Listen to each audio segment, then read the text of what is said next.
नमस्कार दोस्तों, स्वागत है आप सभी लोगों का। दोस्तों आज हम देखेंगे बिहार दरोगा प्रैक्टिस सेट यानी मेंस का देखेंगे और ये आपका एडिटोरिया का प्रैक्टिस सेट है। आप यहाँ पे देख पा रहे होंगे, यहाँ पे आपका प्रैक्टिस सेट यहाँ पे वॉल्यूम 1 है जो आपका मेंस का निकाला गया है एडिटोरिया का, और आपका ये आज का वीडियो सेट नंबर 1 होने वाला है। इस वाले बुक में अगर हम बात करें तो इसमें आपका 10 प्रैक्टिस सेट दिया गया है जो कि मेंस से संबंधित आपका प्रश्न देखने को मिलेगा। तो आप सभी लोग वीडियो को शुरू से अंत तक देखिएगा और मेंस में बताइएगा कि आपने अभी तक इस 100 प्रश्न में से कितना क्वेश्चन सही किया है। तो चलिए वीडियो को शुरू करते हैं। चलिए आज का पहला प्रश्न क्या है देखते हैं। बोला गया है कि निम्न में से कौन मेगास्थनीज के संबंध में सही नहीं है। यहाँ पर बोला गया है कौन सा सही नहीं है, तो देखा जाए तो वह पहले सेल्यूकस निकेटर के दरबार में था जो कि सही है। उसने इंडिका की रचना किया था, ये भी सही है। उसने भारतीय समाज को 7 वर्गों में बांटा था, ये भी आपका सही है। लेकिन उसने ग्राम प्रशासन का वर्णन किया था, ये आपका गलत है। तो ऑप्शन आपका यहाँ पे पहले का डी सही आंसर हो जाएगा। नेक्स्ट क्वेश्चन इसमें आपका मिलान करके बताना है। तो चलिए हम देख लेते हैं वंश और आपका यहाँ पे संस्थापक दिया गया है। देखिए पल्लव की अगर हम बात करें तो ये आपका हो जाएगा सिंह विष्णु हो जाएगा। राष्ट्रकूट की अगर हम बात करें तो ये आपका दंती दुर्ग हो जाएगा। चालुक्य की अगर हम बात करें तो ये आपका हो जाएगा जयसिंह में, और आपका यादव वंश जो है आपका हो जाएगा भिल्लो पंचम में। तो ऑप्शन आप इसको मिला लीजिएगा। क्वेश्चन नंबर 3 बोला गया है कि सही कथन पर विचार करके बताइए। कथन 1 और कथन 2 को देख करके आंसर आपको करना है। तो देखा जाए तो आपका गौतम बुद्ध ने अपना प्रथम उपदेश जो है सारनाथ में दिया था, जो कि सही है। महावीर स्वामी ने अपना प्रथम उपदेश राजगृह में दिया था, ये भी आपका सही है। तो ऑप्शन जो है आपका सी हो जाएगा ए, यानी 1 एवं 2 जो है दोनों सही हो जाता है, तो याद रखिएगा। नेक्स्ट क्वेश्चन है क्वेश्चन नंबर 4। बोला गया है कि बौद्ध धर्म के संग संबंधी नियम तथा आचरण किस पुस्तक में संग्रहित है। तो इसका आंसर आप सभी लोग याद रखिएगा, विनय पिटक हो जाएगा, यानी क्वेश्चन नंबर 4 का ए राइट आंसर हो जाएगा। नेक्स्ट क्वेश्चन में बोला गया है कि निम्न कथनों पर विचार करके बताइए। कथन 1 और कथन 2 को देख करके आंसर करना है आप सभी लोगों को। तो देखा जाए तो आपका ऑप्शन जो कथन ए जो है आपका गलत हो जाता है। कथन 2 जो आपका सही है, यानी बोला गया है कि सिंधु घाटी सभ्यता की जो लिपि थी वो चित्रात्मक थी, जो कि सही है। तो ऑप्शन जो है बी आपका सही हो जाएगा। नेक्स्ट क्वेश्चन है आप चलिए आगे देखते हैं। अगला प्रश्न क्या है। बोला गया कि शुद्ध अरबी सिक्के जो है किस शासक ने जारी किए थे। शुद्ध अरबी सिक्के की अगर हम बात करें तो आप सभी लोग याद रखिएगा इल्तुतमिश हो जाएगा, यानी ऑप्शन जो है आपका डी राइट आंसर हो जाएगा। नेक्स्ट क्वेश्चन है कि अनवार ए सुहाइली किसका फारसी अनुवाद है। किसका फारसी अनुवाद है, तो आप सभी लोग याद रखिएगा ये आपका हो जाएगा पंचतंत्र का। क्या हो जाएगा? पंचतंत्र हो जाएगा। ऑप्शन आपका डी हो जाएगा। चलिए नेक्स्ट देखेंगे। बोला गया कि भक्ति आंदोलन को दक्षिण से उत्तर भारत लाने का श्रेय किसे दिया गया है। ये किसको दिया गया है, तो आप सभी लोग याद रखिएगा ये आपका उत्तर हो जाएगा ऑप्शन ए रामानंद को। क्या हो जाएगा? रामानंद को। नेक्स्ट प्रश्न है कि निम्न कथनों पर विचार करके बताइएगा। निम्न कथनों पर विचार करके बताइएगा। तो देखा जाए तो हड़प्पा सभ्यता में लोथल गोदीवाड़ा के लिए प्रसिद्ध था, जो कि सही है। और आपका कथन 2 कहता है कि जूते हुए खेत के प्रमाण पत्र जो है आपका कालीबंगन से मिले हैं। तो क्वेश्चन नंबर 9 की अगर हम बात करें तो 1 एवं 2 जो है दोनों कथन सही है, तो ऑप्शन आपका सी जो है सही आंसर हो जाएगा। नेक्स्ट है कि भारत में यूरोपियों के आने का सही कालानुक्रम कौन सा है। तो ऑप्शन देख करके आंसर करिएगा। तो देखिए इसका आंसर आप सभी लोग देखा जाए तो आपका पुर्तगीज हो जाएगा, यानी पुर्तगाल, डच, अंग्रेज, डेनिश, फ्रांसीस, यानी ऑप्शन के हिसाब से आपका देखा जाए तो आपका यहाँ पे ए राइट आंसर हो जाएगा। याद रखिएगा सभी लोग। नेक्स्ट क्वेश्चन है कि अलीनगर की संधि किसने यानी किनके मध्य हुआ था, यानी किसके बीच में हुआ था अलीनगर की संधि। तो आप सभी लोग याद रखिएगा इसका उत्तर हो जाएगा सिराजुद्दौला एवं कलाई के बीच में। क्या हो जाएगा? बी आपका राइट आंसर हो जाएगा। अगला है कि बारदौली सत्याग्रह का नेतृत्व किसने किया था। बारदेलू है, यानी बारदौली सत्याग्रह का नेतृत्व जो है आप सब लोग याद रखिएगा सरदार वल्लभ भाई पटेल के नेतृत्व में किया गया था। ऑप्शन आपका डी सही आंसर हो जाएगा। चलिए आगे देख लेते हैं। अगला है किस आंदोलन में महात्मा गांधी ने पहली बार भूख हड़ताल का प्रयोग राजनीतिक हथियार के रूप में किया। तो 13 की अगर हम बात करें तो आप सभी लोग याद रखिएगा अहमदाबाद मिल हड़ताल हो जाएगा, जो कि आपका डी राइट आंसर हो जाएगा। देखिए कमेंट करके बताइएगा कि आपने कितना अभी स्कोर किया है, क्योंकि जब आपका स्कोर 50 या 60 आता है तो कहीं ना कहीं आपको लगता है कि हाँ मेरा और तैयारी बेहतर करने की ज़रूरत है। तो स्कोर लगाइएगा और पूरा क्वेश्चन देखिएगा कि आपने कितना प्रश्न सही कर रहे हैं। ठीक है। बोला गया किस गवर्नर जनरल को स्थानीय स्वशासन का जनक कहा जाता है। स्थानीय स्वशासन का जनक कहा जाता है? तो लॉर्ड रिपन को कहा जाता है। किसको? लॉर्ड रिपन को। अगला है कि निम्नलिखित में से कौन कभी कांग्रेस के अध्यक्ष नहीं रहे हैं? तो कांग्रेस के कभी भी अध्यक्ष नहीं बने हैं, तो याद रखिएगा लाला लाजपत राय बने हैं, महात्मा गांधी बने हैं, मदन मोहन मालवीय बने हैं, लेकिन बाल गंगाधर तिलक जो है ये नहीं बने हैं। तो ऑप्शन आपका डी हो जाएगा। अगला है कि भारत छोड़ो आंदोलन के समय वायसराय कौन था? उस टाइम वायसराय कौन था? तो आपको याद ही होगा लॉर्ड लिथगो हो जाएगा, जो कि ऑप्शन आपका यहाँ पे डी सही आंसर हो जाएगा। गांधी जी के निम्नलिखित आंदोलन को कालक्रमानुसार व्यवस्थित करें। व्यवस्थित करके बताना है, तो ऑप्शन के हिसाब से देखा है तो पहले आपका अहमदाबाद मिल हड़ताल हुआ था, फिर आपका खेड़ा हुआ था, फिर उसके बाद आपका यहाँ पर देखा जाए तो रोलेक्ट हो जाएगा, उसके बाद आपका यहाँ पे असहयोग आंदोलन। तो ऑप्शन आपका यहाँ पे डी हो जाएगा। अगला प्रश्न है कि भारतीय राष्ट्रीय कांग्रेस का प्रथम अधिवेशन जो है कहाँ पर हुआ था? प्रथम अधिवेशन सभी को याद ही होगा, जो कांग्रेस का अधिवेशन मुंबई में हुआ था, जो कि डी आपका सही आंसर हो जाएगा। नेक्स्ट क्वेश्चन है कि भारतीय ब्रह्म समाज के संस्थापक कौन थे? भारतीय ब्रह्म समाज के संस्थापक कौन थे? तो आप सभी लोग याद रखिएगा केशव चंद्र सेन हो जाएगा। ऑप्शन आपका यहाँ पे बी राइट आंसर हो जाएगा। नेक्स्ट प्रश्न है कि अमृत बाजार पत्रिका की स्थापना किसने किया था? अमृत बाजार पत्रिका की जो स्थापना है ये किया गया था शिशिर कुमार घोष के द्वारा, जो कि ऑप्शन के हिसाब से आपका बी उत्तर हो जाएगा। ब्राजील में बड़े कॉफी बागानों को कहा जाता है क्या कहा जाता है, किस नाम से जाना जाता है?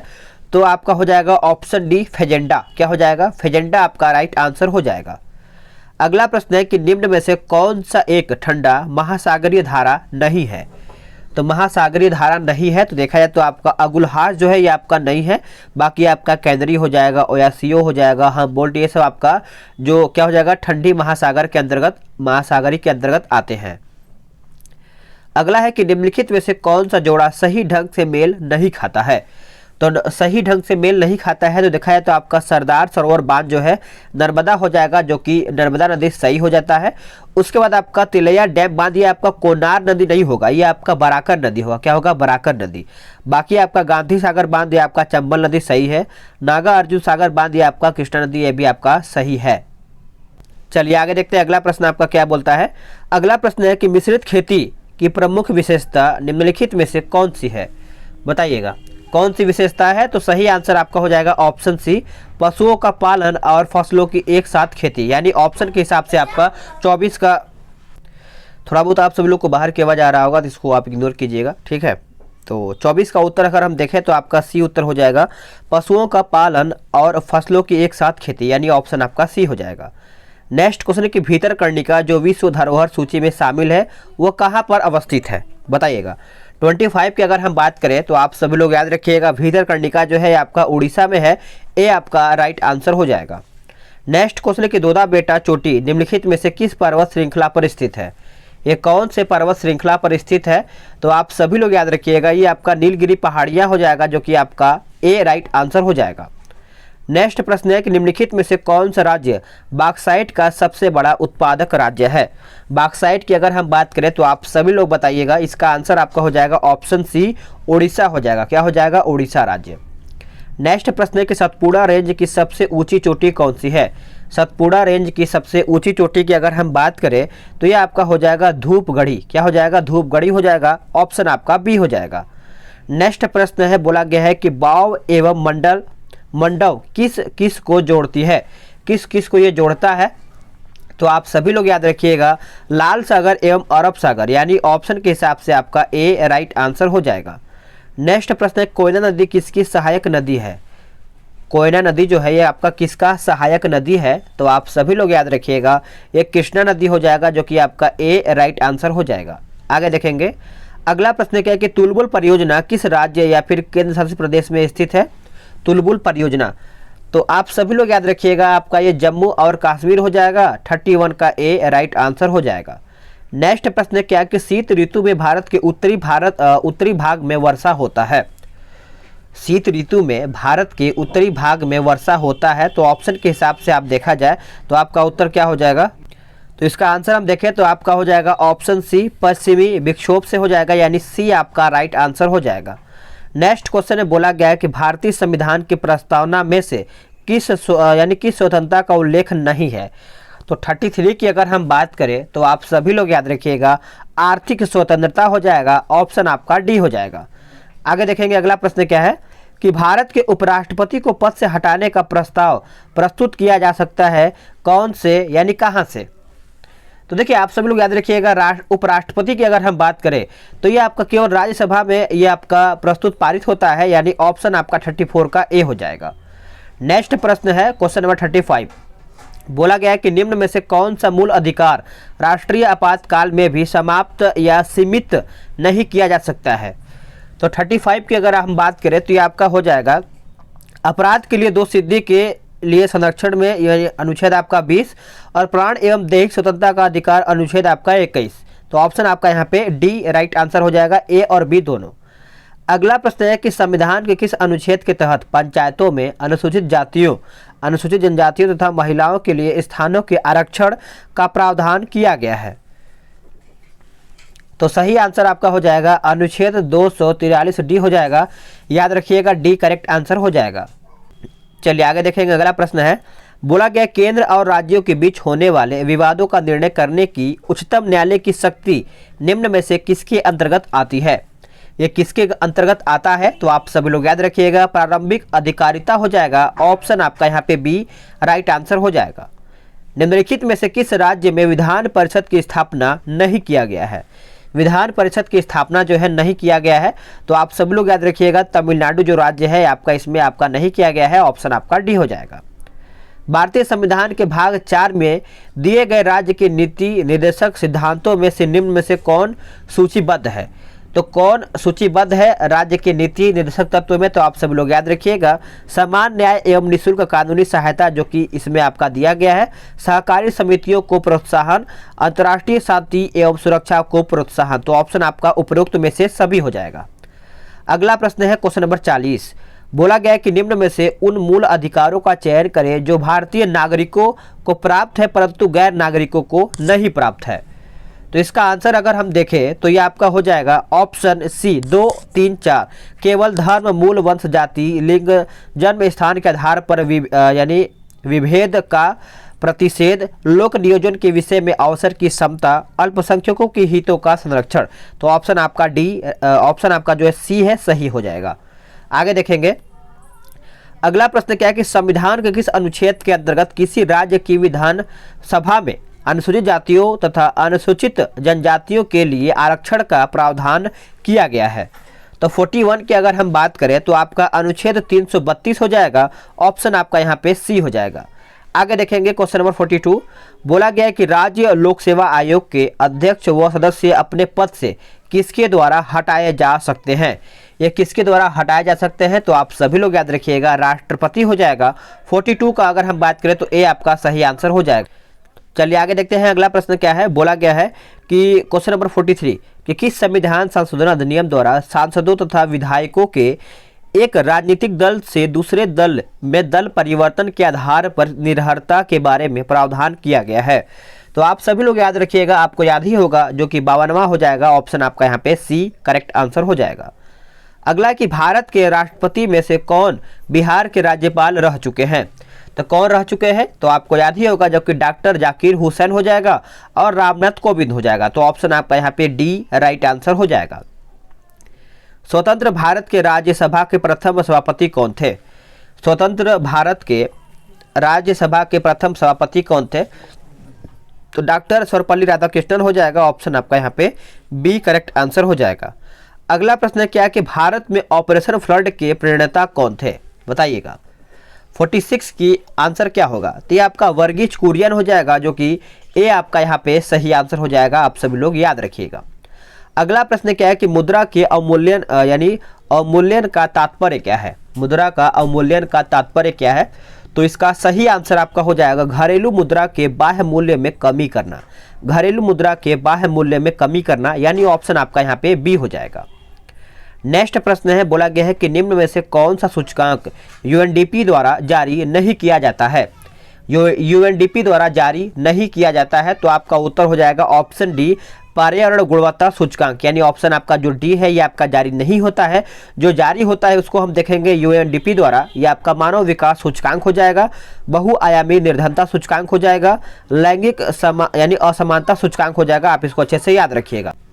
चलिए आगे देखते हैं। अगला प्रश्न क्या है, बोला गया कि यदि आरबीआई द्वारा नगद आरक्षित अनुपात में वृद्धि की जाती है तो निम्न में से क्या प्रभाव होगा।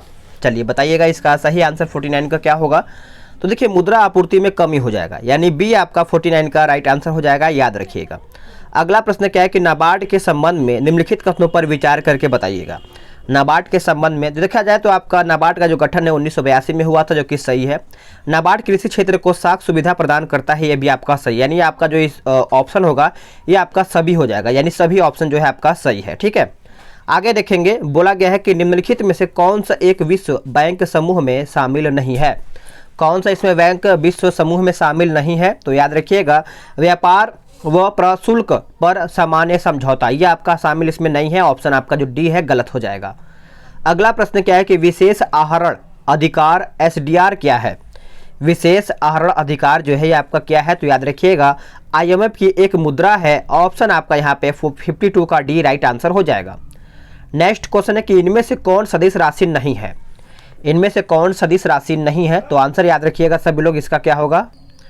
तो देखिए 53 का सही आंसर आपका हो जाएगा, ऑप्शन सी हो जाएगा, दाब हो जाएगा। ठीक है, आगे देखेंगे। बोला गया है जूल किसका इकाई है। जूल जो है ये किसका एक इकाई है, तो आप सभी लोग याद रखिएगा ये आपका एक कार्य का जूल इकाई है। ऑप्शन आपका ए राइट आंसर हो जाएगा। अगला प्रश्न क्या है कि नाभिकीय रिएक्टर में किसे मंदक के रूप में प्रयोग किया जाता है। तो इसका सही आंसर आपका हो जाएगा ए और सी दोनों, यानी ग्रेफाइट हो जाएगा और आपका भारी जल हो जाएगा, यानी ऑप्शन आपका सी हो जाएगा। नेक्स्ट प्रश्न है कि प्राथमिक एवं द्वितीयक इंद्रधनुष में कौन से रंग की पट्टी बाहर की ओर दिखती है। तो बाहर की ओर दिखता है तो ये आपका लाल एवं बैगनी हो जाएगा, यानी उत्तर जो आपका हो जाएगा 56 का ए करेक्ट आंसर हो जाएगा। जब बर्फ पिघलती है तो जब बर्फ जो है पिघलता है तब क्या होता है, तो आयतन जो है घटता है, क्या हो जाएगा आयतन घटता है। ऑप्शन आपका बी सही आंसर हो जाएगा। फ्यूज तार किसका मिश्र धातु है। फ्यूज तार जो है, जो हम फ्यूज लगाते हैं अपने बोर्ड इलेक्ट्रिक वाले में, उसमें मिश्र धातु होता है, वो होता है सीसा एवं टीन का। क्या हो जाएगा, सीसा एवं टीन का। ऑप्शन आपका डी हो जाएगा। बायोगैस में मुख्यतः होता है, बायोगैस में मुख्यतः होता है तो CO2 plus CH4, CO2 plus CH4 हो जाएगा। ऑप्शन आपका डी हो जाएगा। निम्नलिखित में से कौन सही नहीं है। कौन इसमें सही नहीं है बताइएगा। तो देखिए इसमें आपका जो ऑप्शन सी है ये आपका सही नहीं है। बोला गया है कि आर्द्रता के बढ़ने से वायु में ध्वनि का वेग जो है कम हो जाता है, ये आपका ऑप्शन जो है सही नहीं है। जो सही उसको हम देखेंगे। तापमान के बढ़ने से वायु में ध्वनि का वेग बढ़ता है, जो कि सही है। वायु में ध्वनि का वेग दाब पर निर्भर नहीं करता, ये भी आपका सही है। आयाम तथा आवृत्ति के परिवर्तन से वायु का वेग जो है प्रभावित नहीं होता है, तो ये आपका सही हो जाता है। जो सी है ये आपका गलत हो जाएगा। अगला है कि निम्नलिखित में से कौन सा रेडियो एक्टिव नहीं है। तो रेडियो एक्टिव जो है आपका नहीं है, तो याद रखिएगा आपका जर्कोनियम हो जाएगा। ऑप्शन आपका यहाँ पे डी सही आंसर हो जाएगा। आगे देखेंगे क्वेश्चन नंबर 62। बोला गया कि प्रकाश संश्लेषण होता है। प्रकाश संश्लेषण जो है ये आपका होता है किसमें, तो आपको याद ही होगा क्लोरोप्लास्ट हो जाएगा। ऑप्शन आपका यहाँ पे सी सही आंसर हो जाएगा। अगला प्रश्न क्या है कि जब श्वेत प्रकाश प्रिज्म से होकर गुजरती है तो कौन सा रंग सबसे कम विचलित होता है। कौन सा रंग है जो सबसे कम विचलित होता है, तो सबसे कम की अगर हम बात करें तो ये आपका हो जाएगा लाल रंग। क्या हो जाएगा, रेड रंग हो जाएगा, यानी ऑप्शन आपका बी सही आंसर हो जाएगा। आगे देखेंगे। अगला प्रश्न है कि निम्नलिखित में से कौन आनुवांशिक रोग नहीं है। कौन इसमें जो है आनुवांशिक रोग नहीं है, तो आप सभी लोग याद रखिएगा 64 का ऑप्शन आपका डी हो जाएगा। ल्यूकेमिया, ल्यूकेमिया हो जाएगा, ये आपका आनुवांशिक रोग के अंतर्गत नहीं आता है। ये आपका क्या बोलते हैं कि रक्त से संबंधित यानी ब्लड से संबंधित आपका यहाँ पे बीमारी होता है। आप इसको अच्छे से याद रखिएगा, ल्यूकेमिया। अगला प्रश्न है कि निम्नलिखित में से कौन सा जल जनित रोग है। जल जनित जो है आपका रोग है, तो ये आपका हो जाएगा टाइफाइड। क्या हो जाएगा, टाइफाइड हो जाएगा। ऑप्शन आपका डी हो जाएगा। अगला प्रश्न है कि निम्नलिखित में से कौन सुमेलित नहीं है। कौन जो है आपका इसमें सम्मिलित नहीं है, तो आप सभी लोग याद रखिएगा आपका विटामिन B1 वेरी वेरी सही है, विटामिन B C स्कर्बी ये भी आपका सही है, लेकिन विटामिन A वर्धनता ये आपका गलत हो जाता है। बाकी जो आपका विटामिन K दिया है रक्त जमना ये आपका सही है। अगला प्रश्न है क्वेश्चन नंबर 67। सूर्योदय से पहले तथा सूर्यास्त के बाद भी सूर्य अल्प समय के लिए दिखाई देता है, ऐसा होने का क्या कारण होता है? चलिए बताइएगा। 67 का सही आंसर आपका हो जाएगा वायुमंडलीय अपरिवर्तन। वायुमंडलीय अपरिवर्तन हो जाएगा, ऑप्शन आपका यहाँ पे बी सही आंसर हो जाएगा। इसमें आपका मिलान करके बताना है, तो चलिए हम देख लेते हैं किस तरीके से क्या मिलान करेगा। तो प्रतिरोध की अगर हम बात करें तो ये आपका ओम हो जाएगा। विद्युत प्रवाह की अगर हम बात करें तो ये आपका एम्पियर हो जाएगा। बल की अगर हम बात करें तो ये आपका न्यूटन हो जाएगा। और पावर की अगर हम बात करें तो ये आपका वाट हो जाएगा। तो आप इसको अच्छे से ऑप्शन जो है अरेंज कर लीजिएगा, ठीक है। आगे देखेंगे, बोला गया कि समतल दर्पण द्वारा बनने वाला प्रतिबिंब होता है। समतल दर्पण वाला जो बनने वाला प्रतिबिंब ये आपका पार्श्व हो जाएगा, यानी पीछे, ऑप्शन आपका सी हो जाएगा। नेक्स्ट क्वेश्चन क्या है कि जिस रूप में पौधे नाइट्रोजन प्राप्त करते हैं वो आपका कौन सा है? तो 70 का हो जाएगा नाइट्रेट। क्या हो जाएगा? 70 का आपका ए करेक्ट आंसर हो जाएगा। चलिए आगे देखते हैं। बोला गया कोणीय वेग की विमा क्या होता है? कोणीय वेग का विमा जो है क्या होता है? तो आप सभी लोग याद रखिएगा, ऑप्शन आपका यहाँ पे सी सही आंसर हो जाएगा। नेक्स्ट क्वेश्चन है, बोला गया है कि रक्त शर्करा को नियंत्रित करने के लिए इंसुलिन का स्त्रावण निम्नलिखित में से किस ग्रंथि द्वारा होता है? किस ग्रंथि के द्वारा होता है? तो ये आपका हो जाएगा ऑप्शन बी अग्न्याशय। क्या हो जाएगा? अग्न्याशय आपका सही आंसर हो जाएगा। निम्नलिखित में से कौन सा डीएनए में नहीं पाया जाता है? कौन सा डीएनए में आपका नहीं पाया जाता है? तो ये आपका हो जाएगा यूरासिल। क्या हो जाएगा? यूरासिल। बाकी आपका एडेनिन हो जाएगा, साइटोसिन हो जाएगा, थायमिन, ये सब आपका डीएनए में पाया जाता है। अगला प्रश्न क्या है कि पारिस्थितिकीय तंत्र में ऊर्जा का स्रोत क्या है? पारिस्थितिकीय तंत्र में ऊर्जा का स्रोत क्या है? तो ये आपका हो जाएगा इनमें से सभी, यानी सौर विकिरण हो जाएगा, ब्रह्मांड विकिरण हो जाएगा, भूतापीय ऊर्जा हो जाएगा, यानी सभी हो जाएगा। अगला है कि भारत में जैव विविधता की दृष्टि से निम्नलिखित में से कौन कौन से संवेदनशील स्थल हैं? संवेदनशील स्थल है तो ये आपका हो जाएगा इनमें से सभी, यानी पूर्वी हिमालय, इंडो वर्मा और सुंडालैंड। तो इस प्रकार से आपका इनमें से सभी हो जाएगा। अगला प्रश्न है कि निम्नलिखित में से कौन एक हरित गृह गैस नहीं है? हरित गृह गैस नहीं है तो आप सभी लोग याद रखिएगा O2 हो जाएगा, ए आपका सही आंसर हो जाएगा। अगला प्रश्न है, बोला गया है कि निम्नलिखित में से कौन सा विटामिन रक्त का थक्का जमाने के लिए उत्तरदायी है? तो ये कौन सा है? तो विटामिन के हो जाएगा, यानी ऑप्शन आपका डी हो जाएगा। अब देखिए मेंस वाले एग्जाम में आपको 10 प्रश्न रीजनिंग से आएगा और 10 प्रश्न जो है आपका मैथ का आएगा। तो मैं मैथ और रीजनिंग को छोड़ूंगा, अभी सिर्फ मैं जीके जीएस का आपको आंसर बताऊंगा। तो आगे देख लेते हैं आपका कौन सा है। ये सब आपका मैथ रीजनिंग का है, तो आगे हम आते हैं जीके जीएस पे। तो यहाँ पे आपका 98 से है। तो हाल ही में कार्मिक मंत्रालय द्वारा जारी सुशासन सूचकांक में शीर्ष राज्य जो है, शीर्ष स्थान किस राज्य को प्राप्त हुआ है? तो इसका आंसर याद रखिएगा, ये आपका कर्नाटक हो जाएगा, ऑप्शन आपका डी हो जाएगा। अगला है कि हाल ही में भारत एवं अमेरिका के बीच दूसरी 2+2 वार्ता का आयोजन कहां पर किया गया है? ये कहां पर किया गया है? तो आपको याद ही होगा, वाशिंगटन डीसी हो जाएगा, यानी आपका डी करेक्ट आंसर हो जाएगा। नेक्स्ट है कि पर्यावरण संरक्षण अधिनियम कब पारित किया गया था? तो ये आपका पारित किया गया था 1986 में, जो कि आपका बी राइट आंसर हो जाएगा। तो फ्रेंड्स आप सभी लोग का मेंस का जो पहला सेट था मैंने कंप्लीट कर दिया है एडुटेरिया का। आपने कितना स्कोर किया है 100 में से आप कमेंट करके बताइएगा, और वीडियो कैसा लगा है ये भी आप कमेंट करके जरूर बताइएगा। मिलते हैं एक नए वीडियो में, आज के लिए इतना ही। जय हिंद, वंदे मातरम।